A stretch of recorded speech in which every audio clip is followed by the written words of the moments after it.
He's all connected audioly. How you doing? I'm okay. This is the first ever time I have ever used Zoom. Ah, this is brilliant. Well, I'll tell you what, Paul, I'm going to bring us straight in and we're just going to go for it, okay? Okay, yeah. Fantastic. Okay, here we go then. Well, welcome along to another edition of the Andrew Eborn Show, where my very special guest is the fabulous Paul Manners. How are you, Paul? Oh, mate, lovely to see you, my friend. How is everything? Everything is tickety-boo. And I was just plowing through your website to remind myself about all the glorious things that you've done. And on there, I was just listening with my old mate, James Whale. He had you on the show talking about your life on BGT and your mate Sandy and Big Brother and things like that. So extraordinary times. So what have you been up to? Well, I've just been finishing remastering a song, and hopefully it'll be out later on today. Today? Oh, how exciting is that? So are we going to get a sneak preview? Well, I did send you the full version. Yeah, I know you did. And I wasn't sure if you wanted to play that or maybe you can give us an a cappella version a little bit later. My coffee hasn't quite sunk in yet. I've been at the computer screen and it's like coffee. It gets it all going. Well, I'll tell you, talk about coffee. You were phoning me at 4 o'clock in the morning. That's like a song. It's 4 in the morning. I thought this was obviously just to remind me of that Farron song, which they do. It's got to be good. Well, it comes a time when during lockdown, time doesn't matter, does it? I guess it does for the people you're waking up at 4 in the morning. That's what you've got to do. Well, it's okay. I've fallen asleep at 4 in the afternoon before, so it swings and roundabouts on the days and nights during lockdown. So, it's all there.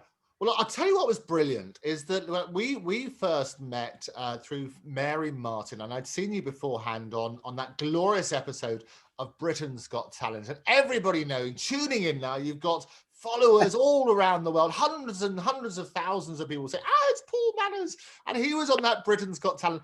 Take me back to that first decision, because you sang your own song, which is very brave to start with. And well, I'll let you tell the story. What happened? Well, it's I went round there. I said hello to Anton Deck, and then came on. I got on the stage, got out there. I was like, yeah, go on then. And then I was like, okay. So I explained myself, like, what do I do? What do I do? And that. And he's asked me what my proudest moment was, and I said, well, it was singing and DJing at Peter Andre's brother's wedding, Danny and Sonny. And little, it went on to, okay, let's hear it. So I did the song, and then a bag of nerves struck, and I thought, oh my goodness, I forgot the words.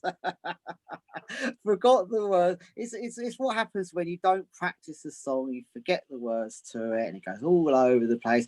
And then I thought, sod it, I'm going to get everyone up and take the whole stage up and said, let's go, hold you in my arms. And I went, David, go and grab Simon. And he just went, I just cuddled him, and everyone was jumping about. The vibe in there was magical. So that is now one of my proudest moments too now.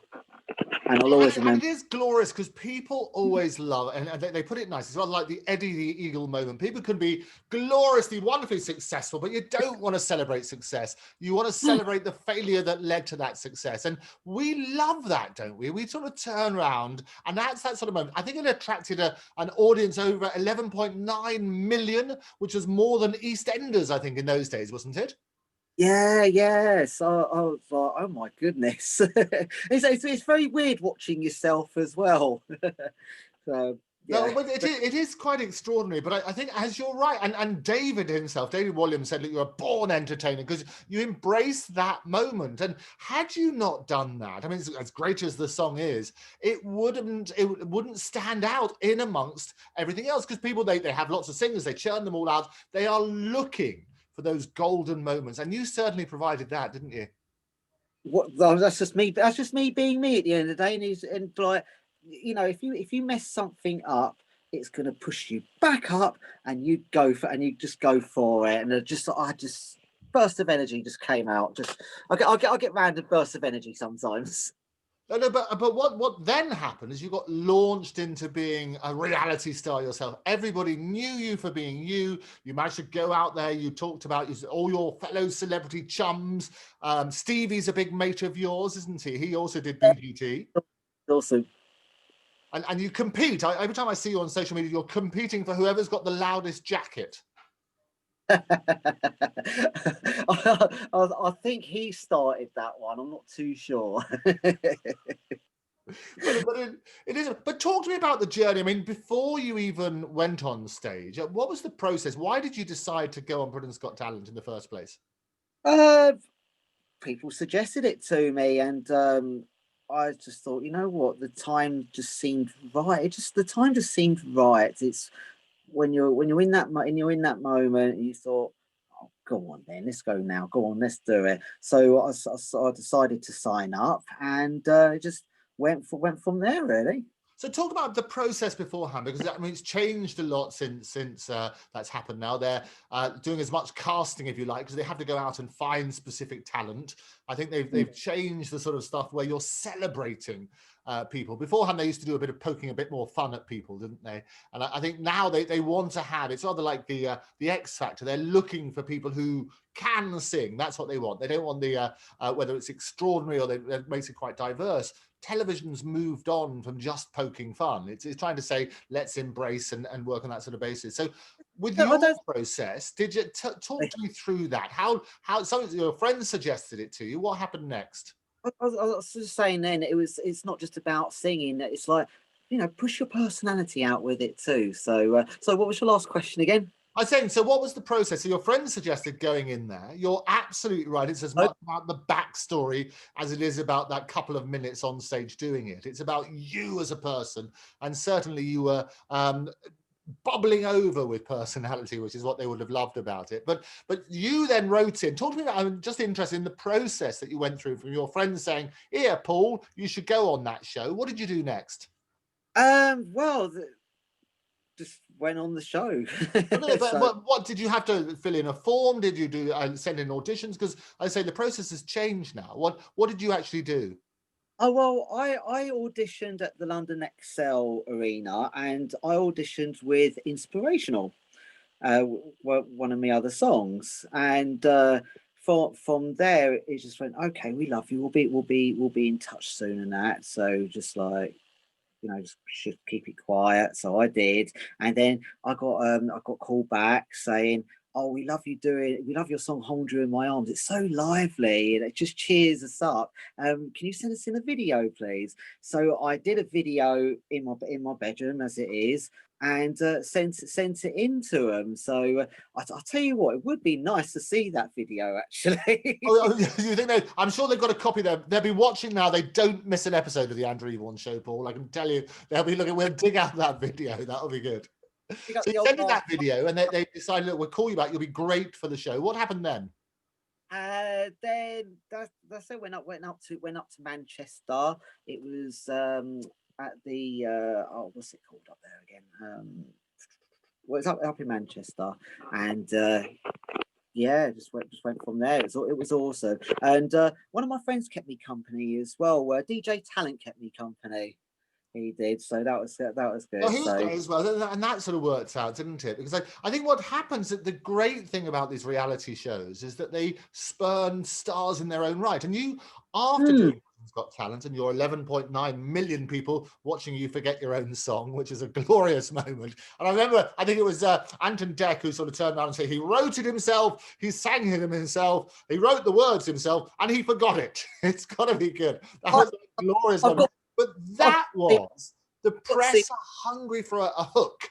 And that provided a hook where headlines around the world had Paul Manners splattered all over it. How did that make you feel, going from relative obscurity, where not many people knew about you at that stage, to getting an audience of zillions? How did that make you feel? It's exhilarating. Exhilarating. Zillion. There we go. Extra Zs for the exhilarating, yes. But how did you cope? Because I mean, turning around where people recognize you in the streets and suddenly say, hey, you're on the telly. how I mean, in terms of adapting to that sort of side, how did you cope? Just carried on being me. So it's like, oh, we forgot the words, he forgot the words, and I'm just like, I bet you know the song. And that's the thing, if you get the right, talk about the hook, you get the right hook, hold me in your arms, and then it's such an easy thing to remember. And you Yeah. often see on that, you'll have somebody, whether they're ringing their telephone or just an easy, simple song. And Joe Pasquale many years ago did, I know a song that'll get on your nerves. I don't remember that. And he used to just sing that one line forever. And people remember that song, which makes a lot of sense. So after Britain's Got Talent, tell me what happened. Sorry, I missed you then. The video was on. It was on just when. I was just saying, what happened after Britain's Got Talent, where you had all of that exposure? What happened next? Well, that's it. Really, I got called back to the deliberation round, and then unfortunately by Amanda, I got told a no, and then like afterwards, I got a phone call and saying, would you come down to Thames TV in London? So I came down there, and then I got sprung on by Revelation Avenue, who was there, the gospel choir. Oh my goodness me, they just touched me when they sung Raw, I think they did. And anyway, she's saying, "Oh, Paul, I've got to have a selfie and that." And then I took a photo of them, and then I went upstairs, and then I did some rehearsals with the songs, like playing around like what I would like with it and stuff. Got to have like loads of laser lights, smoke machines. It's all got to be done, like a few dances here and there as well. And came up with those ideas, and unfortunately, the semi-finals didn't happen for me, and I was kind of like upset a little bit, but pushing forward from them, one of my biggest life tick boxes actually would be for my song to get there in the charts, and I would love to sing there live on the final. I would like to be a guest on the final. That's what I would love. Which is always sort of thrilling on that sort of basis, because I think it's sort of taking it, and that's why you're doing the remixed versions out later today as well, which would be fantastic. And in addition, because you started life in Harrow, didn't you? That's where you were originally born. Yeah, I'm still here in Harrow. Well, it's East Harrow. Is there a difference? Well, there's Harrow on the Hill, which is the posh bit, and then East Harrow, which is over there, which is fantastic. So what are you doing these days? I mean, you've obviously had lockdown, which is a big strain for. I have a lot of performers on the show who come in and say how frustrating it is, because they're so used to being out there in big crowds and so used to getting that energy and that feedback and that love that you get from a live audience. How have you been coping? I've just carried on really. So it is a bit like meh, staying at home, but other times now I've got my dad here and that, and it's all good. So It is difficult though, isn't it? I say a lot of people, they're so used to that sort of feedback, where we have a lot of people, as you know, on the show who talk about how they cope, because it's actually, people say it's all very good, and often that hides the reality, where so often the most exuberant, the most extrovert people are quite sort of twisted and deeply hurt inside. it does play about with your head a little bit when you're actually like stuck indoors and you don't know what to do, but you find something to do, pick yourself up. And now again, it's okay to cry now and again, but pick yourself up and get through it. Well, I think that's the element, isn't it? Sort of recognizing, and I always say we have this thing which I launched called canned laughter, as you know, and you've been along and you come along to lots of shows, and we've had the joy of having you performing on stage as well. And we have it's canned laughter. It's okay not to be okay, because I think the more that people talk about it, the more that they Mm. recognize that everybody suffers, and that there isn't a stigma attached to it at all. I always use the analogy, if you break your leg, you get a cast on it, people come and sign it, and you make a big joke about it. So, you know, break your leg, don't come running to me. You work on that sort of basis. But you ain't on my toe. I know, exactly. But there used to be a big stigma attached to mental challenges and mental illness and things like that. And I think what I've always tried to do is to encourage people to talk about those challenges, because actually you find that a lot of people find comfort. If you prick me, do I not bleed? If you tickle me, do I not laugh? You know, as they say in Shakespearean times. And we're all the same. And I think the more that people can turn around, especially those in the public eye, and say, look, we've got these challenges, and this is how we've coped, and it's okay. I think people find comfort from that, don't they? Yes, yeah, it's okay to always talk with other people, and you know your closest friends. Don't ever shut yourself out. So, and then your closest friend, true friends that really love you, they'll be there understanding. They won't be like argumentative, this, that, and the other. It's not a time where you should care for yourself. You should care about others and others around you, and unite. Yeah, and I think that's right. And I think what the thing now, we've just entered another lockdown, what people appreciate is actually it refocuses stuff, doesn't it? And I always like the idea of that Banksy cartoon where we used to have these heroes, and the heroes, that the Spider-Man and the Batman and the Wonder Woman are all put in the bin. But you had the child in the Banksy cartoon playing with an NHS nurse and flying high, because those are the superheroes. Back on that. Back a little bit, isn't it? Yeah, wow. No, absolutely. So well worth it. So tell me then, as we're now in this thing, how are you keeping busy these days? What are you up to? Well, I've just remastered the Ibiza mix of "Hold You in My Arms," so that's coming out later today. Excellent. And so I hope everyone likes it. So but I've got to say, another, I won't say their names, but another record label done it, and I tweaked it, cut it, and then put it through the remastering stage. So if they're listening in, if it goes. What was interesting, it was just that glorious moment then with a pause. You say, if they're listening in, and then you froze. What did you say? If they're listening in, your video's doing to mine, it's pausing now and again. I'm like waffling on to myself, isn't it? We've got to get those hamsters working, you know. It's got to be good. They've got to keep running around those wheels a bit faster.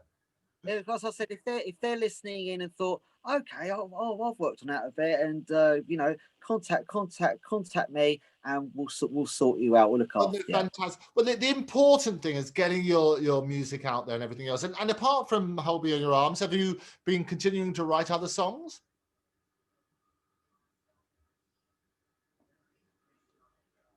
Well, it looks as though Paul. Oh, you're back again. I love it. You get this sort of a glorious moment. I think we're just about losing connections there. I was just saying that in addition to "Hold Me in Your Arms," have you got lots of other songs you've been working on as well? Not at the moment, but during the course of this lockdown, it's going to give me something to do, and I will be working on some new tracks. And I've got some mashups as well of other songs that I've mixed in together. One of them's called Bellissima's Children. Bellissima's Children. So it's got DJ Quicksilver, Bellissima. It's got Robert Miles, Children, and it's got, well, it's not called "I'm Here Once Again," it's called Blow Your Mind. I was going to say, you almost forgot the words then. That was almost a moment, Paul. This could have been it. It's called "Blow Your Mind." Is that what it's called? Yeah, it's called Bellissima's Children, I'm Here Once Again. And the songs mashed up in that, 3 songs: Robert Miles, DJ Quicksilver, and Lock and Load. Fantastic. Well, you certainly remembered all of those. It's superb. It is great to see you. We'll get you back. We'll let you get back to your release later today. Good luck with all of that. Break your leg, and we'll talk about it. And we'll get you back on the show soon. But for now, Paul Manners, thank you for joining me. Somebody scream. There we go.